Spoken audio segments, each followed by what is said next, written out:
The 0-2. Swing and a miss, strike three. Wrap this one up in green and white.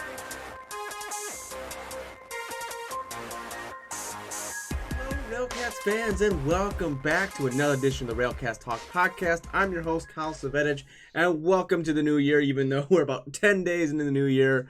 I don't remember the last time I posted anything up on the podcast. It's just been a hectic time for me, especially working in retail. My whole month of, basically from Thanksgiving to Christmas is a complete crapshoot. So I completely apologize for not posting and keeping up to date on all of this stuff. It's just been a whirlwind of a holiday season and trying to finally settle back down, get back to normal. There has been a lot that's gone on. And today I'm not going to talk about the trade that sent Thomas Walraven to the Atlantic League for Matt Leon. That will be in probably a podcast either Friday or next week sometime. I kind of want to do my due diligence as Thomas Walraven deserves that. He has been a cornerstone for the RailCats for 3 seasons. He's technically been in the American Association for 4 seasons, but the COVID year, that kind of stuff. But I think he deserves a little bit of a longer podcast on that portion of it. But I'm going to get into the 2 signings that happened on December 12th and December 13th as well on this podcast to kind of go forward, not speaking with anyone, but I'm just saying in general that's how this is going to be kind of laid out. I want to go over the 2 pitchers that the RailCats did sign over those two courses today, and kind of a little bit more in depth on what I've usually been doing, with the baseball reference, kind of looking in their whip and that kind of stuff. And it's more interesting seeing, how things have transpired, that kind of stuff. So let's go ahead. I'll go ahead and get into December 12th. The RailCats signed a 6-foot left-hander, Onas Farfan, and if I screw up the name, someone please correct me, who played for Gastonia of the Atlantic League last season. He pitched in 46 games, started in 3 games. He is starting to kind of, and I'll say what Lamar Rogers has talked about, but he kind of fits that mold of what manager Lamar Rogers is looking for, is someone that can start and relieve pitching at the same time, that kind of deal. So he kind of is fitting that mold a little bit. But he pitched in 68 innings, had an ERA of 3.5 while striking out 59 and walking 34. He gave up 63 hits, allowing 30 runs, 27 of which were earned. He had a whip of 1.426. And don't mind the dogs. I just let them in. They're all riled up. So if you hear that noise, it's just probably them. Let's see here. He only gave up 2 home runs last year in 68 innings pitched, which is something I think the RailCats need. Someone who can keep the ball in the park, sort of say. I know at the Steel Yard it's kind of harder to hit home runs. Now, with them doing what they did with the bullpens, right field kind of opened up a little bit more. But I think having someone that has that kind of control that can keep the ball out of the park, or keep the ball in the park, is going to be better off in the long terms of things, because sometimes where the RailCats have failed in last season was the long balls, when they kind of all came in groups and runs tacked on. So I think having someone that has had 46 games in total, 68 innings, keeping that down just to a 2 home run year, that's pretty darn good. Let's see, his strikeouts per 9 were 7.8, his walks per 9 were 4.5, his hits per 9 were 8.3. So averaging, if he were to pitch all 9 innings, he's averaging just under 8 innings, 1 strikeout per inning kind of deal. The hits I would like to see kind of go down a little bit. He is an older player. He is 29. He is a St. Paul, Minnesota native. He was drafted actually by the Minnesota Twins in the 21st round of the 2014 season, which is kind of weird when I sit back and I look on that. That was actually my senior year of high school. He played at Ridgewater Community Center in Wilmar, Minnesota. Um, like I said, I think he's going to kind of fit that elder role a little bit. A pitcher that has had experience, that has been around. Someone coming from the Atlantic League, which is big because the American Association is trying to be the Atlantic League. They want players to come and be shown what they can do, and it's becoming that kind of next stepping stone. They want to be that next stepping stone into the minor leagues and maybe get into the majors, that kind of stuff. So it's good to start seeing people getting stolen from the Atlantic League, just kind of showing the growth of the American Association, which I think we all I think has done a very good job, especially last year. I think last year was probably their better year, especially with what they're expanding on with the Australian League, that kind of stuff. I know people are still on the fence about the pitching clock. That is what it is. At that point, we'll have to see. We'll just have to see going forward in the season before we start really diving deep into that one. But this is what Lamar Rogers had to say about Onas. He said, quote, Onas brings a versatility as both a starter and reliever and has posted impressive numbers over the last 2 seasons in the Atlantic League, unquote. And then went on to say, quote, on top of his versatility, he also brings a lefty specialist role to our RailCats team. It's my hope he'll become a valuable asset to our pitching staff, unquote. So like I said, Lamar Rogers, as I got a little bit of insight, makes all the moves. He basically makes all who draft, or not draft, who we trade for, who we sign. He makes all those moves. So in the pitching sense, this is what he wants. He wants someone that is going to give him some starts and some relief roles, that kind of double-edged sword there. Once he gets that specialty player, or that specialty that specializes in that, I wonder how the pitching staff is going to kick off. And he also brings an older role. He's, like I said, he's 29.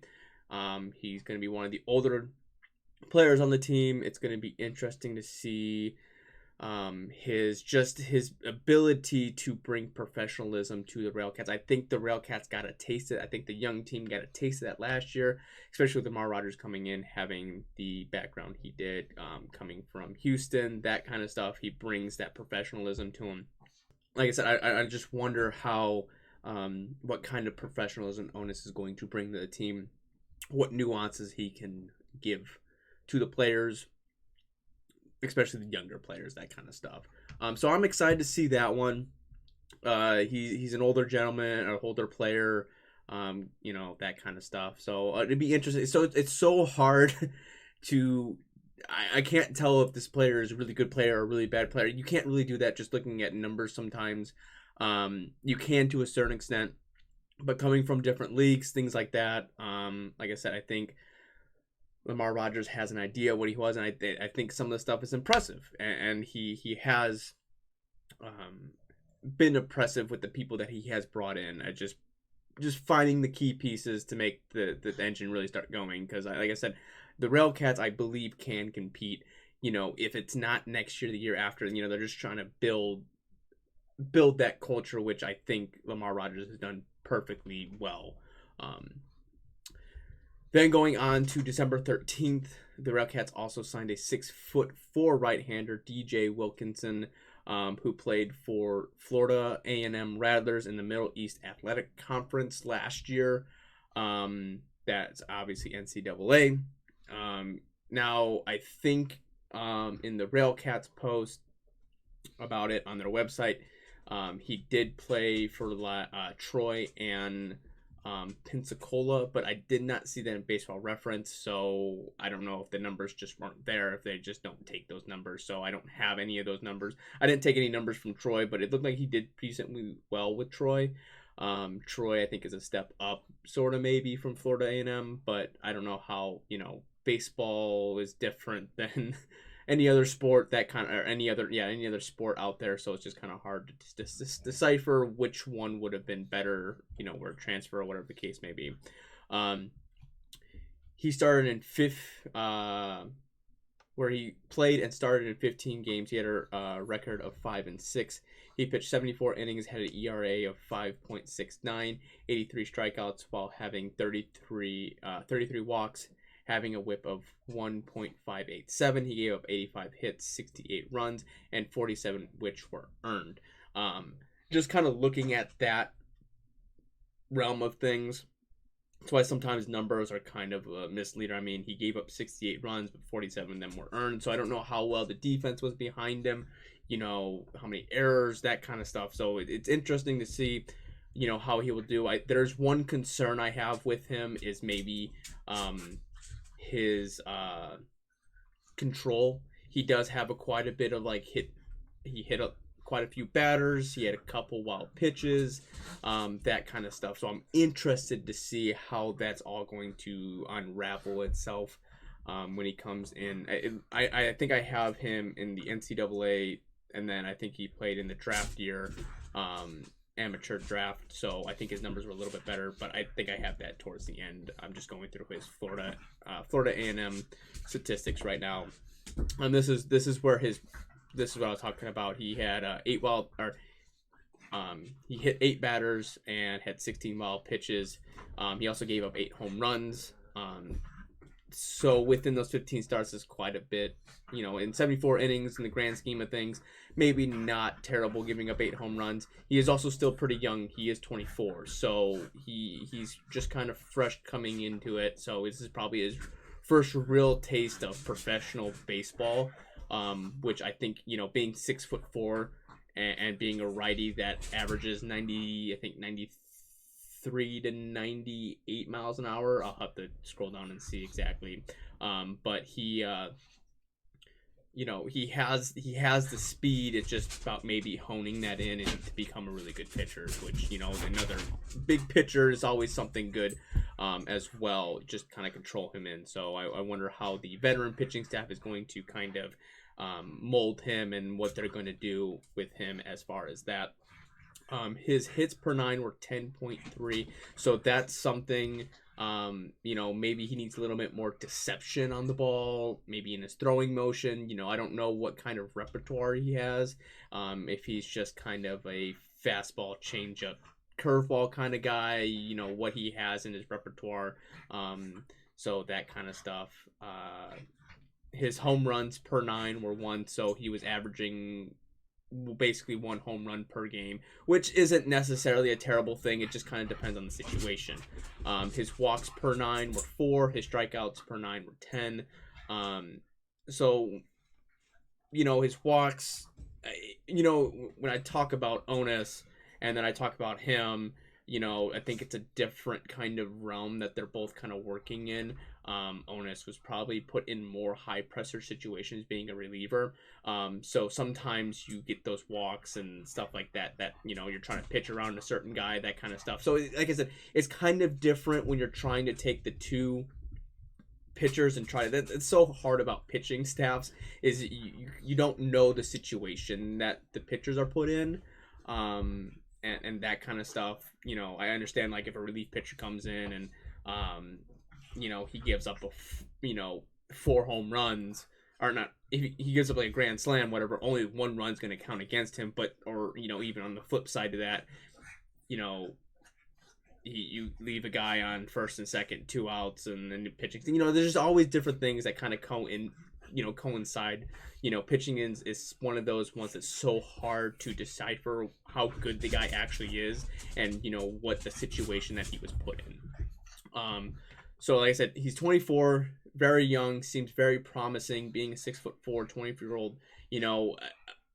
A lot of people are thinking, well, he's 24. Most players that are in the MLB, we're not talking about that. We're talking about looking at his numbers here. This is his first taste of professionalism. He's finally probably getting out on his own, that kind of stuff. So it's going to be interesting to see what comes here of DJ. I'm interested to see how well he does. Like I said, he played in the MLB Draft League for the Trenton Thunder. He pitched in 19 games, but he didn't start in any of them, so he was more of a relief role. He pitched in 20 innings, gave up 9 runs, 6 of them were earned. He had 22 strikeouts and 9 walks. He also gave up 18 hits. His whip with the Trenton Thunder was 1.35. His 9 hits per 9 was 8.1. His walks were 4.1, and his strikeouts were 9.99. So, like I said, the walks are still kind of there. So I think that's something that we're gonna have to, maybe we're gonna have to figure out. Thornton may have to figure that out with him. That kind of stuff. The pitching staff needs to kind of get together and try to work on that control portion of it. I guess I would rather see him maybe give up a couple hits, just trying to control himself, than give up walks. That kind of stuff, once you put it in play, anything can really happen. But if you're consistently walking people, that doesn't help the situation in that kind of sense. But DJ is from Monticello, Florida. He also played at Troy from 2020 to 2021. I think there was a summer league in there as well. But Lamar Rogers had this to say about DJ. DJ comes to us after having a positive conversation with scouting contacts who had the opportunity to watch him in the MLB Draft League. He was a big body, hard-throwing righty who impressed, averaging 93 to 96 miles per hour, while at the same time posting impressive statistical numbers. I am happy to welcome DJ to the Cats family, unquote. So like I said, I don't know. Like I said, if MLB scouts are saying that he has impressive statistical numbers, are they saying? Yeah, that's what I guess I don't know what would be impressive for the draft league, for someone coming through college, that kind of stuff. Just trying to get an idea with the American Association at least.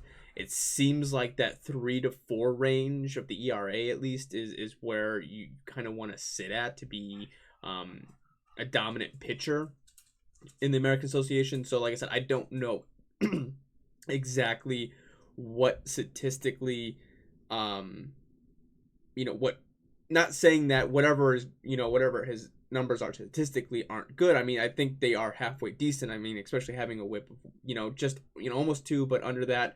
Like I said, it's promising. There's a lot of promising aspects there. So obviously, if MLB scouts are saying, "Hey, there's something promising here," just maybe need to fine tune, and that's what I'm hoping Lamar Rogers sees in DJ Wilkins. Wilkinson. That's what he will kind of bring to the RailCats. Someone that will help, define his game. So he might be an interesting person to just kind of sit on and watch. And see how his career progresses with the RailCats this year. So like I said, I think Lamar Rogers is getting everyone together, and May 11th is right around the corner. We're getting on, handful of months down. I don't know the exact time and date, that kind of stuff, but we're getting closer. I'm excited for the season. I'm gonna start getting more stuff posted out. I don't know. I'm trying to figure out, we're starting to get into the sense where things are starting to kind of get progressed along, where there's going to be more signings, that kind of stuff. But if there's a dead week somewhere, I'm going to try to get something going. And I think I said early off in the off season about the documentary they did about Lamar Rogers. I don't know if I did I don't think I did. I'll have to go back and double check. I think I recorded it, but I never posted anything because then the holidays hit and it was just chaos from there. So I may do that special on that. I haven't been able to watch any of the Australian Baseball League yet. By the time that they have it up, I'm already in bed. So I'm going to have to get around to watching one of those games, see how that kind of differentiates from the American Association, that kind of stuff. But there's a lot of positives. Yes, it kind of sucks that Thomas Walraven is going to move on. He got traded, but on the flip side, it's a bittersweet thing. We all kind of knew it was coming. Like I said, he's going to be a teacher, that kind of stuff. So maybe with the Atlantic League, maybe the season's a little bit shorter, where it's kind of compressed into just summer, where he can play some baseball, but then be able to teach, that kind of stuff. And he's also closer to his family, coming from Connecticut, that kind of stuff. So yeah, I'm just interested to see how this season's gonna go. I'm excited to get back to the Steel Yard. I'm excited for some baseball. Hockey really hasn't been a whole lot of fun this year. The Blackhawks really haven't been successful, so I'm just waiting for the RailCats. I'm just excited. And with my with my new work schedule, that kind of deal, I hopefully get to go to a lot more games, that kind of stuff. Middle of the week kind of deal, more weekends, that kind of stuff. So I'm excited. I have some ideas what I kind of want to try and do with the podcast, that kind of stuff. But it's so hard having a full-time job and wanting to do other things, and try to get everything condensed. And there's only so many hours in the day. So I'm just trying to figure out what I'm gonna be doing. Obviously, I'll still do some game recaps, that kind of stuff. But I want to try to do a little bit more to it. Try to make it worth me just watching me on the screen going, okay, this guy's talking, I'm gonna watch this. I want to try to get away, maybe throw some video in there or something else along the lines of that. So I'm trying to figure that out. I'm trying to figure out in my head how I want to progress through this.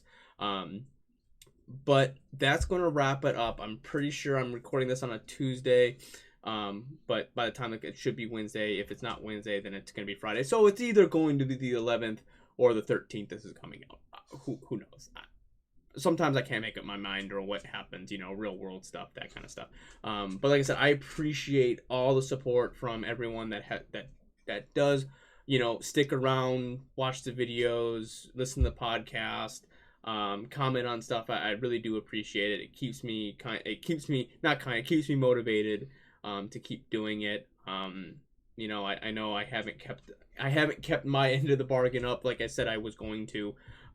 But this year was just such a crazy end of the year that it just kind of hit me, sideblinded me to where it was hard for me to be able to do what I wanted to do. But this stuff is going to get progressively more. I'm just trying to get more going with it. Like I said, I appreciate everyone that does like, comment, subscribe, all the other stuff.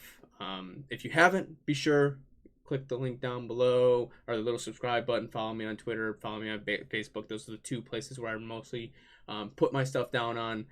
It's just RailCats Talk podcast, that kind of stuff. I think on Twitter it's just RailCats Talk, and maybe on Facebook I forget sometimes. My mind is always somewhere else. But like I said, if you haven't subscribed or like the video, whatever, the podcast, be sure to do that down below. Comment any suggestions, anything you want to talk about, that kind of stuff, so we can kind of bring it to life, have discussions.